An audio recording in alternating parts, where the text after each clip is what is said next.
അതെ അതെ ഇപ്പം കൊണ്ടുവന്നാ അങ്ങൊന്നും കൊണ്ടുവന്നാ ആ മുറിച്ചില്ലേ ആ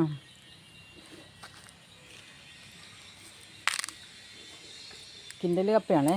പക്ഷേ വിളയനാട് പിന്നെ ഇപ്പോൾ 6 മാസമായുള്ളൂ. 8 മാസമായി. 8 മാസമായില്ല. അല്ലെങ്കിൽ അല്പം കൂടെ ഇതായിരുന്നു. 12 മാസം കിൻഡൽ കപ്പ് എന്ന് പറഞ്ഞാൽ 12 മാസമാണ്. ഇപ്പോൾ 8 മാസമായില്ല. ഞങ്ങൾക്ക് കപ്പ തിന്നാനുള്ളൊരു മോഹത്തിന് കക്കാർച്ചയുണ്ടേ. അപ്പം കപ്പയും കൂടെ ശരിയാക്കാമെന്ന് ഓർക്കാം. കണ്ടോ 12 മൂട ഇട്ടുള്ളൂ. അതിനുള്ള സ്ഥലമില്ല. കണ്ടോ 12 മൂടിയിട്ട്. ഇനി ആദ്യം പറിക്കുന്ന കപ്പ ഇതാ.